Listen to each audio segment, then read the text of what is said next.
Oh, hello. Looks like you found me. Thank you so much for finding your way over to hear me out. Enjoy the episode. Smooches.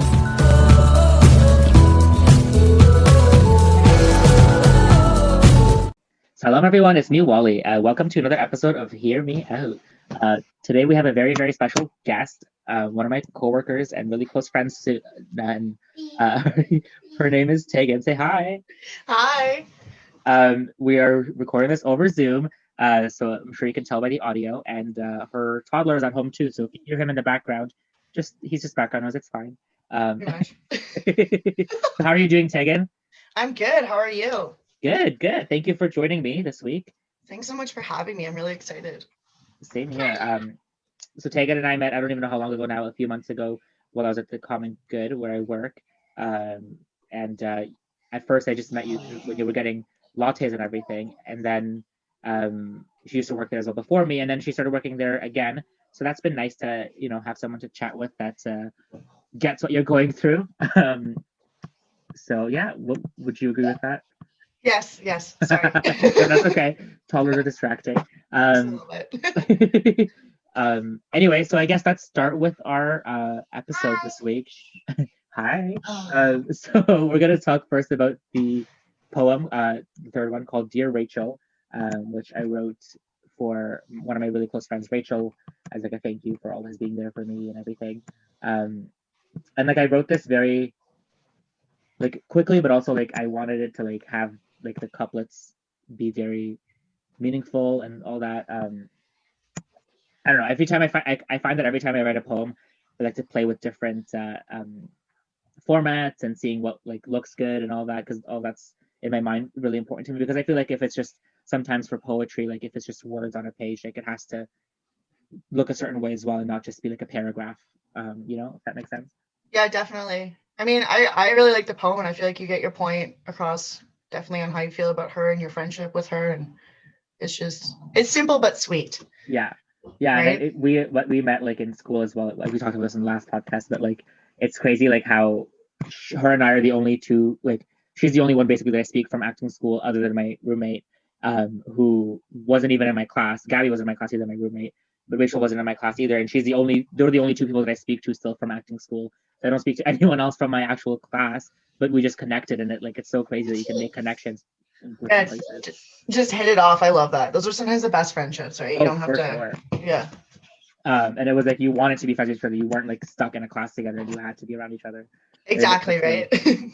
But yeah, Friends. exactly. And I feel like it was just like such a like I don't know. I think this is like one of the cutest poems I've ever written. Not to toot my own horn, but I love it.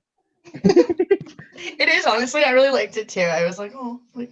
And so far, I feel like everything that I've shared in the like with poetry, in terms of poetry, at least like I haven't shared any of my like poems so far that have been like super dark or depressing. So yeah, get ready for that, folks. And there might start to get like poetry where I have to put trigger warnings and everything in it too because they're just a lot. But that's part of being in the journey. And like if you feel that in a moment, then I feel like it's okay to share it. Percent, and being that vulnerable too, it really, I feel like, opens up windows for other people as well to kind of speak about their journey or like where they're at and their wow, he has to talk, their vulnerability as well. Oh, for sure. And I think that that's like one of my biggest goals anyway. So like make it easier for others to share and like feel okay with whatever they're going through. Definitely.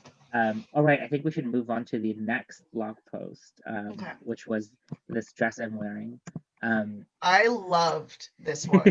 Honestly, like, I've just always admired you for your style and just like you literally will wear whatever. And that's just like my favorite thing about you. And I hate that people like put gender roles on it because at the end of the day, like, who the hell cares? Like, if you're confident and comfortable in what you're wearing, like, so be it. Like, literally, I remember the first time I met you when I came into Common Good just as a customer and I saw your makeup, just everything about you. I was like, this guy, like, he is just something else. Like, oh, thank you. Yeah, honestly. I think to me it's like such a huge like I don't understand that it's such a huge deal. Like it doesn't make sense to me because I'm like, what I wear at any like none of that affects anyone else. Unless I'm wearing something with like a hate message on it, you know what I mean? Like otherwise it doesn't affect anyone else. So why does it matter? Definitely.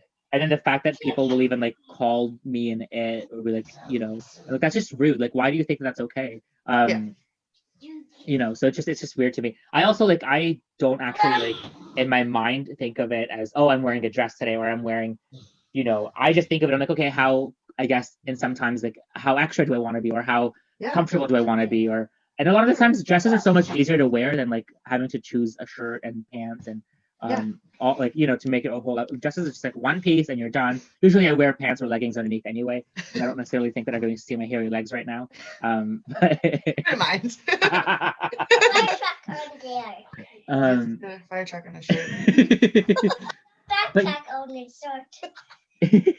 But yeah, I think it's just like I'm just like, I'm gonna wear what I want to wear. You wear what you want to wear, and don't. Backpack on there.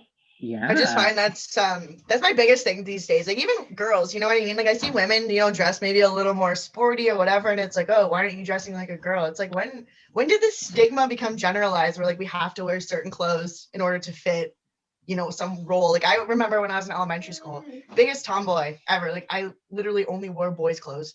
Obviously there's insecurities as well, but this one thing was in grade 8. I was wearing surf shorts, and the Velcro or whatever always like puffs up. So after that, like rumors went around the school that I had a boner. Oh so my God. Literally, I'm like, yeah, guys, I have a boner. Like that's what's going on here. So, but it's just I just don't get it. And nowadays too, like just what's the point? Like just let someone wear what they want to wear if they're confident and happy. Like who the hell cares, man? Very much so. And I think it's just like it's such a like that's really crappy that happened. I'm sorry. It's just like it's crazy that like people will make those type of comments. It's like, what? Right. Also, even if you did, why do they care? Why is it a big deal? That's what I mean. If I had a little micro penis, like, whatever. Not your business. But yeah, I mean, I also like think it's just like clothing to me, it shouldn't be gendered anyway, because I'm like, it's literally just a piece of fabric sewn together. Like, who cares? I like have this, and I have this like dream of owning my own like clothing store one day and like having it like be separated by just what the outfit is versus genderizing it, like be dresses, pants, shirts, or whatever, and then having like a more masculine body type featuring them as a model, and then more feminine body type too, so you can see what it looks like in different body types. But like not being like, oh, this is just for men, or this is just for women. Like it's crazy. Like sometimes it looks that I'll even get like when I'm buying stuff at clothes at stores with the clothes. I'm like, first of all, you don't even know if this is for me. Yeah. Like I could be buying this as a gift, so why do you care?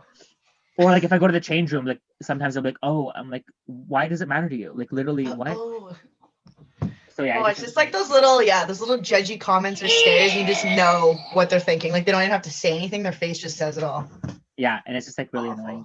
It's uncomfortable too. Like I can imagine, like you just want to go to a store, you see something you love, and then someone's just looking at you like, oh really? Like you're like, please. I'm like, sorry that you don't think you can look good in that, and I look good at you. And it's not my fault. And I think it's a lot of the time about like when you wear something, it's about the confidence of it too. Like it's like it might not be, supposedly quote unquote built for you, but it's like if you feel confident in it, who cares? Exactly. 100%. Or sometimes like, and this was one of the biggest things that I took away last year from the way that I was dressing. I was wearing, I think it's one of the photos that I put in one of the blog posts. I can't remember which one, but it was the pink dress that I was wearing, or pink jacket that I'm wearing with the belt. With heels.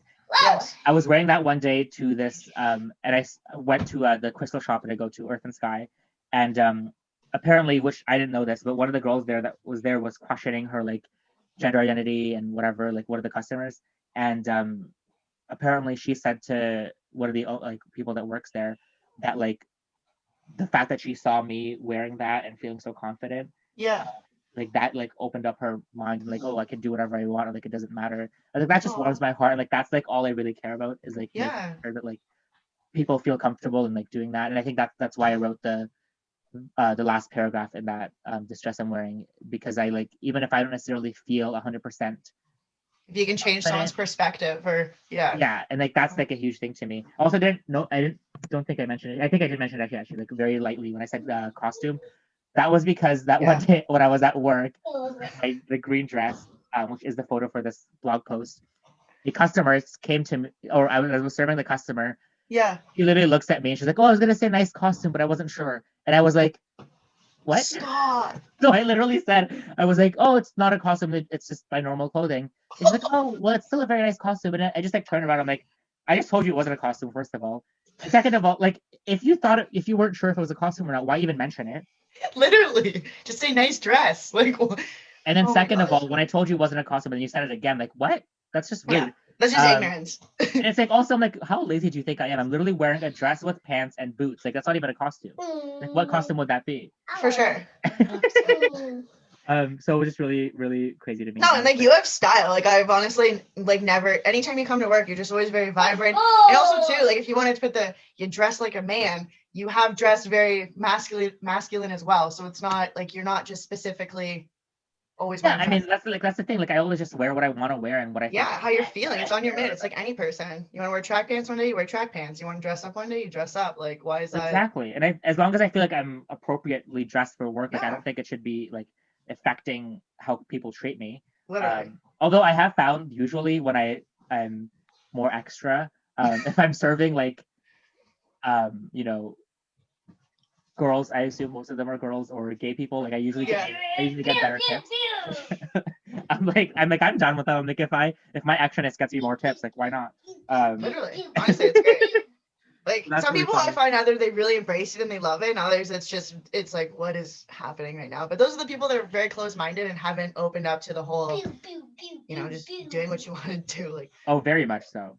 I don't get it. I really don't. Yeah, I don't either. And then it's really funny to me too because I'm like half the people that would probably judge me for that are probably on the dating apps trying to hit me up like because they're positive men.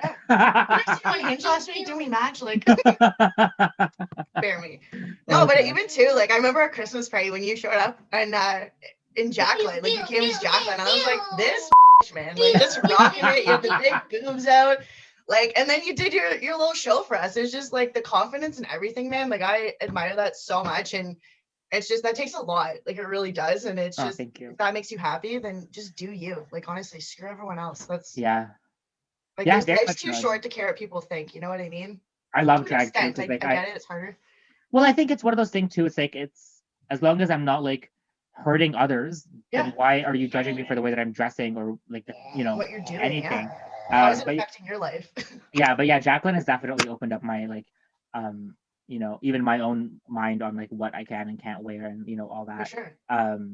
But yeah, like I also like with Jacqueline too, like I still feel like I'm not like the biggest trendsetter or anything, but like I think that it's still breaking down boundaries for people's opinions on what drag is, because most people assume because it's mainstreamed by Drag Race is that like drag is just someone quote unquote looking like a woman. A man dressing up as a woman and like being very feminine and all that, which I'm like, yes, that's definitely a part of it. But like it's not all drag is, and there's so many different types of drag out there. And like I feel like the fact that I'm I have chest hair and I don't shave it, especially while I'm in drag, like when it's prominent, it's like people like sometimes make comments about it. And I'm like, if you don't like my drag, don't look at me. Like I don't know what else to tell you. Like this is my drag. If you don't enjoy it, first of all, don't look at drag at all, because if you can't appreciate all of drag, you shouldn't be able to appreciate one part of drag.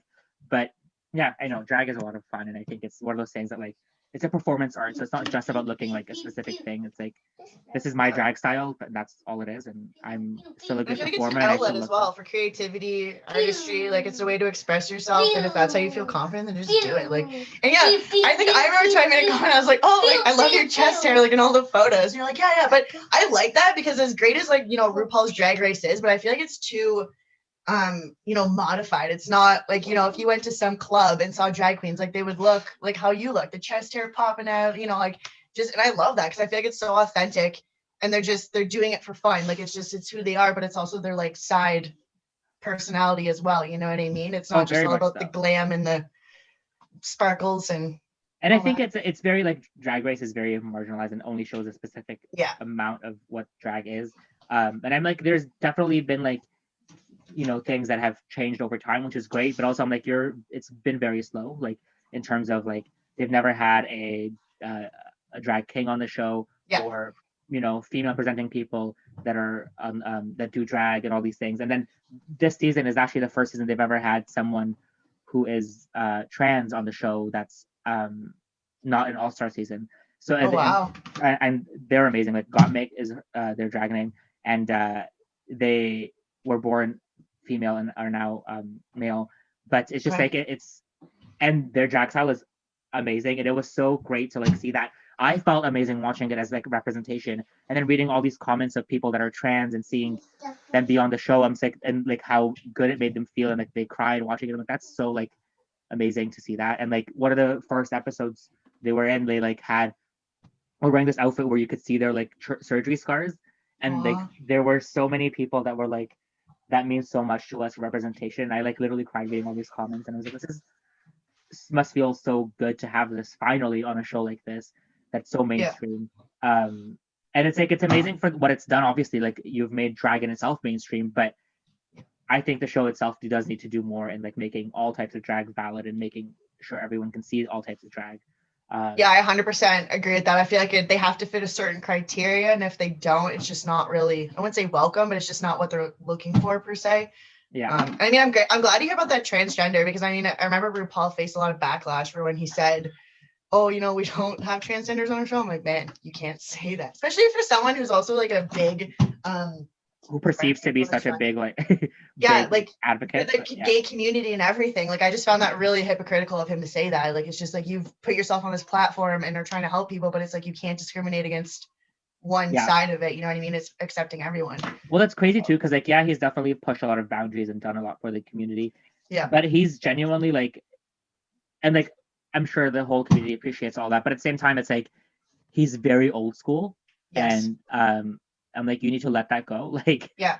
Also get with the times sometimes. Like, there's so many different types of drag out here now, and like also drag, like females doing drag is not a new concept. Like, they've been doing drag since the beginning of drag, basically. And the Marsha P. Johnson, who started the Stonewall riots in the States, which is how Pride started in the States, was a trans Black woman in drag who was also a drag queen, who threw the first brick at the cops when they were protesting. So I'm like, if it wasn't for her, first of all, we wouldn't have like, especially the States wouldn't have all these rights. So it's like, you need, like, everyone, like the gay community owes a lot to like trans people, and especially Black trans women, because those are the most affected by everything that's going on in the world right now, which is crazy. Like, they're definitely make no sense. The newest episode of Drag Race that we watched, like they talk about the whole Black Lives Matter movement and the Black trans lives, and it was just like, so like, it obviously we've all been more exposed to it now because of the whole George Floyd and everything that happened. Yes. But that was just so like crazy to see, because I feel like this was the first time in the show that they like went in on it so much, and we saw how it affected everyone. And one of the queens was saying that he's a Black man, and he was saying that there was another incident that happened near their town where this guy got caught by the cops because he was Black and he looked like he didn't belong in the type of car he had because it looked too rich.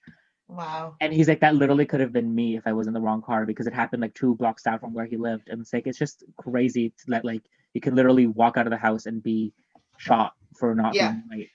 Yeah, that's honestly, and it's really scary. Like, I saw a video of these parents literally having to explain to their like 4-year-old child, like, you know, you need to, you know, be safe, watch where you are. Like, and it's just, I can imagine like raising a child and having to explain that to them, like, just that people would kill you just for the color of your skin. Like, that's just, it's heartbreaking, honestly. And it's just, no person should live in fear or be scared of getting pulled over by the cops. Or like, I remember one time I have, you know, friends of different races, but I was with my one Black friend.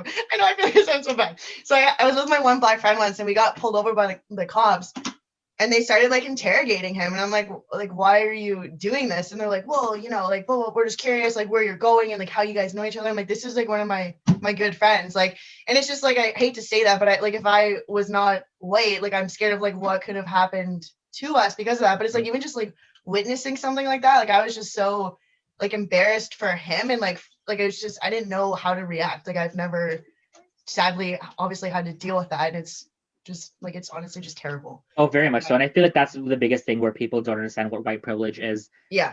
Like, they're like, well, I've had a hard life. I'm like, yes, no one's saying you've had an easygoing life, but white privilege is knowing that your life most likely hasn't been hard just because of your skin tone. And it's just, yeah, it's crazy. And Gabby and I were recently watching this. I don't know if you know who Chelsea Handler is. She's a comedian.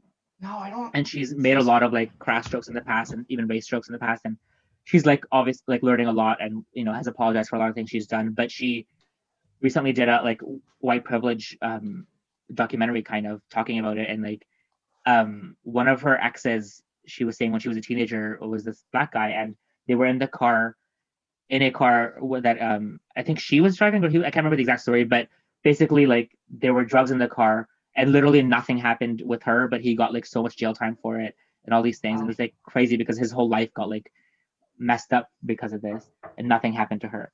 Yeah.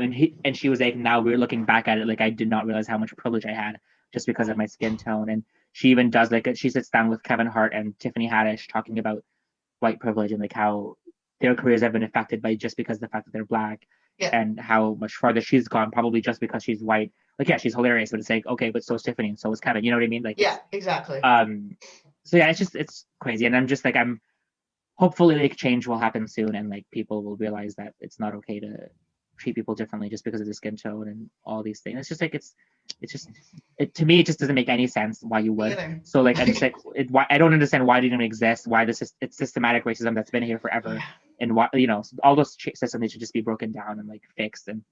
Yeah. Anyway. But it's like passed down, I feel like, from generation to generation, you know what I mean, in certain families. And that's the awful thing. And it's also too like, with like gender roles as well. Like I was reading this article the other day about this woman. She was reading a book.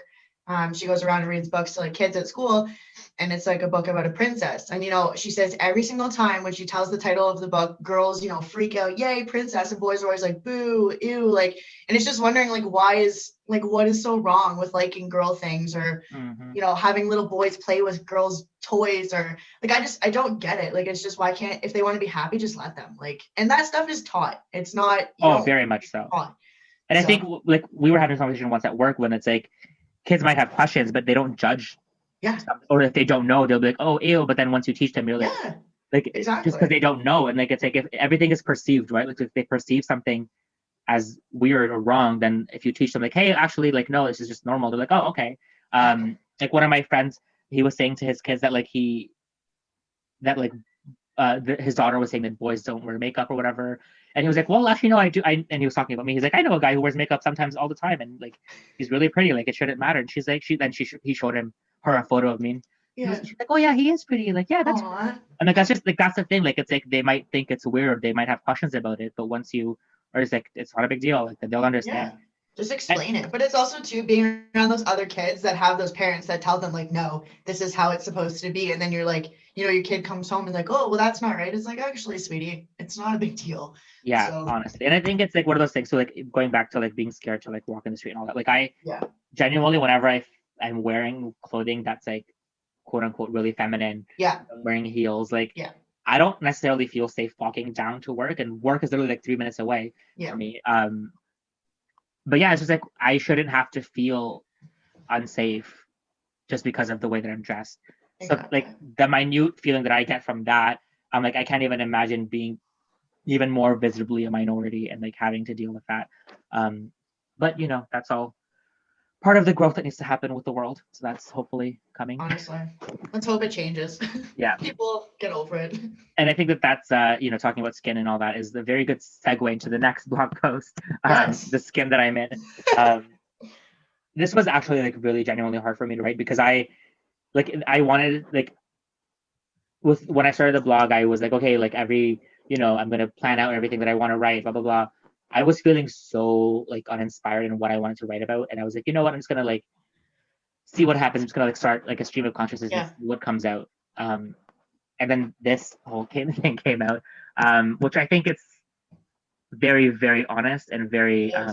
it's very raw. Like you are so vulnerable and raw and just honest. And it's, like I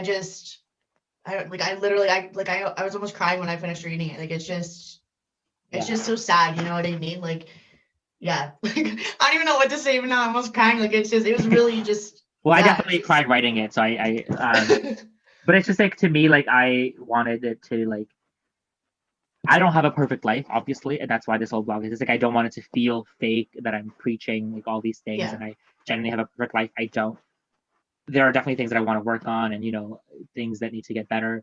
But I still, at the same time, love my life. Like I live with someone who I love, and I'm doing amazing things. I feel like towards my end goal in life, and that's what needs to count as well. Like it's hard to, when you're feeling these type of things, like it's hard to realize those things in the moment, but 100%. I feel like anyone who's going through anything similar is like, just sometimes you need to give yourself a break. Yes, it's okay to feel those things, but you've done so many things that have got you to the place you are, and you need to remember that as well at times, because we all are working on ourselves. I mean, hopefully, we're all doing things that are Let's hope. hopefully bettering ourselves and bettering the world as much as we can in a small way. And I think that that's why I wanted to like I want to always be as honest and whatever I can, as much as I can. But like, especially this one, I would say, I'm just going to literally write what comes to mind and what feels right. I obviously want to change some like, formatting things because in my mind, I still have to make it look good.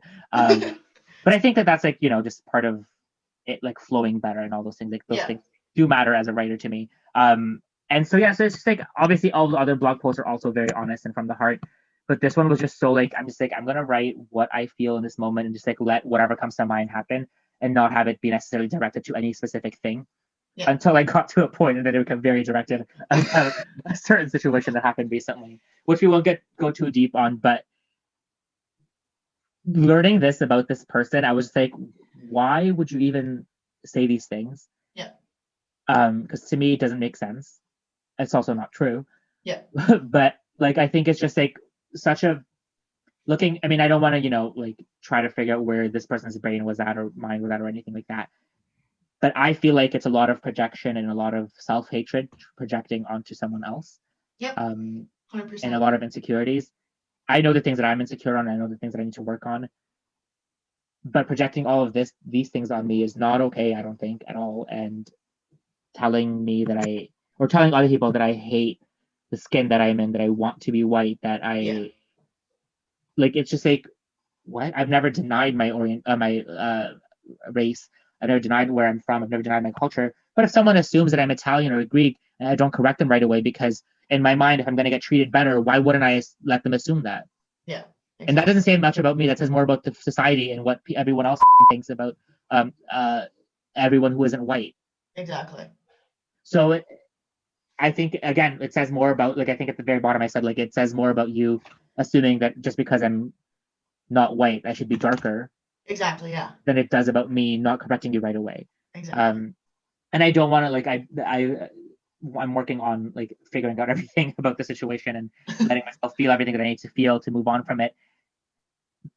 But I'm just very, like, hopeful for the future, and I'm excited to, like, hopefully not let this be what makes me cold or makes me numb to emotions. And I don't think it has, and I don't think it will, because I do feel things very deeply, and I love deeply. All of the emotions that I feel are usually very, very deep. So I don't think this will change me as a person. And but I think it's also one of those things where it's just like, it's a situation that should have never happened in this way and should have never ended this way. But, I'm just glad that true colors, I guess, are coming out, and I'm not wasting any more of my time on trying to build any type of a relationship with this person, whether it be friendship or anything else.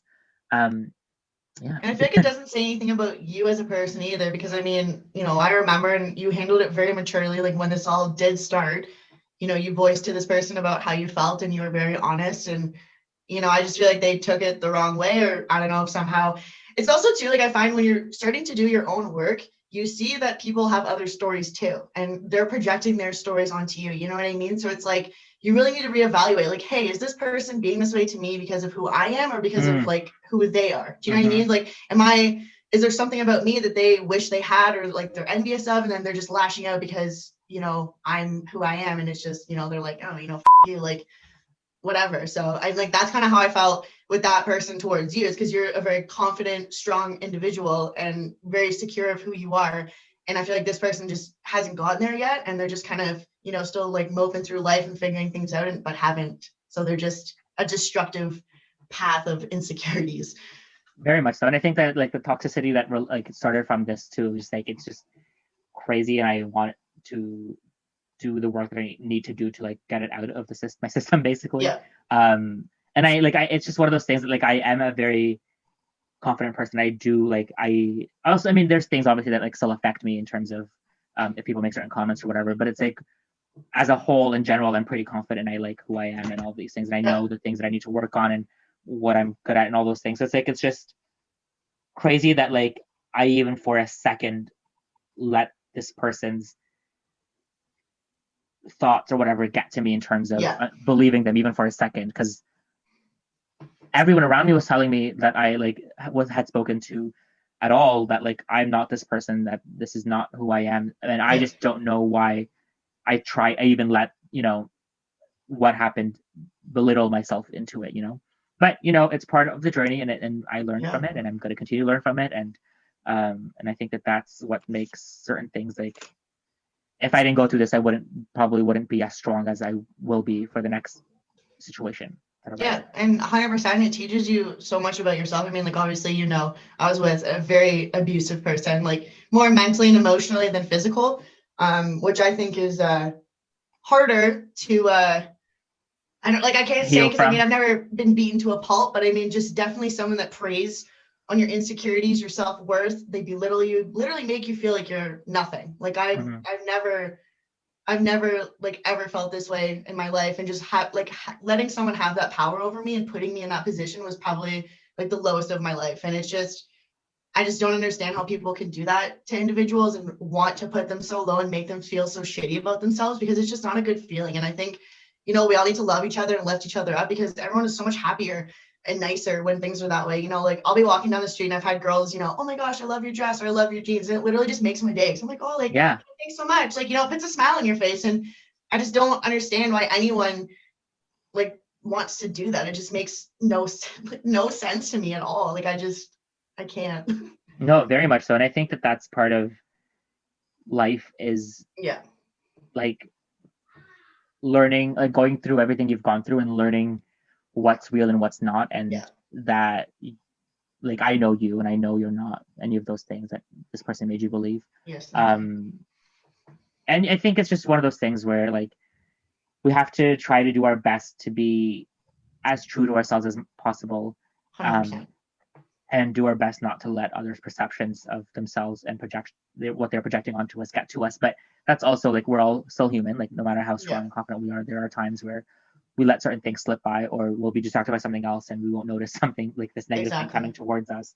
But yeah, I mean, I think it's just all part of the growth, and I think that I'm doing that. This definitely, some of the stuff that I wrote in this blog post was very pointed, and I think it was necessary in that moment for me to get that out. Definitely. And I also don't think that I was rude or anything in any way. I don't think, but you know, even if I was, point you made was bang on, and it wasn't like you deliberately, you know, struck them out. It was like, oh, you know, this person did this. Like, you were just generally talking. And I mean, there's other people that have obviously been in that situation as well, like myself. And it's just, I find when you talk about it, it may help other people as well. But I mean, at the same time, like, I've obviously been seeing a therapist and doing my own work and stuff just to get over everything and, you know, figure out myself. And one thing my therapist did tell me was, though, that there are people called baiters, which are professional abusers, and they basically groom you to get you to a point of like where I was, you know what I mean? So he wasn't like that in the beginning, but he groomed me. And then when I was in too deep, it's just kind of like, then it all came out. And then it was like, I didn't know what to do with myself. You know, he instilled fear into me. He's, you know, secluded me. Like, I wasn't around friends or family. Like, it was just everything to make it possible so that I could just feel like nothing he did. You know, like, after I had my son, it was like the loneliest time of my life. And but at the end of the day, you know, it has made me a stronger person. It's made me realize a lot about myself as well. You know, and it's just never letting someone interfere with who you are. Like, if you know deep down who you are as a person, like, no one should be able to say anything that is going to affect that. And that's just what I want, you know, everyone to know. Like, it's just, and also too, watch out for the warning signs. Like, honestly, like, I was so naive and just ignored them, because I honestly truly believe this person loved me, and like, we were going to get married, and it was going to be, you know, my happily ever after. And, you know, I don't blame myself, because I made decisions and I did things I had to do to survive, and I did. Like, I'm still here because of those decisions. And you know, at the end of the day, when you're out of it, like, just don't beat yourself up. Just appreciate the journey and just grow from it. Like, it's just, like, for sure. And I think, and I'm like, I appreciate you being so open and vulnerable as well. Like, and it's, of course, it's so good to, like, obviously, hopefully someone hears this, and if they've been through anything, that this helps them. But it's so good to, like, have that support, like, in any way that you can. And I'm glad that you're getting therapy for it, because you deserve to be happy and confident and healthy. And yes, thank you. You know, obviously, since we've met, I'm here if you ever need to talk and all that, and I know you're there as well, and I'm so appreciative of that. So yeah, and I think that that's probably a good place to end this episode. Thank you so much for being here today. Thanks for having me. This was awesome. Thank you for everyone who's listening. Please do all the fun things like subscribe, follow, comment, review the podcast on Apple, because I know if you review it, people will see it quicker. So please do that. I want to thank everyone who has been there for me the past couple of months where everything has been happening in my life.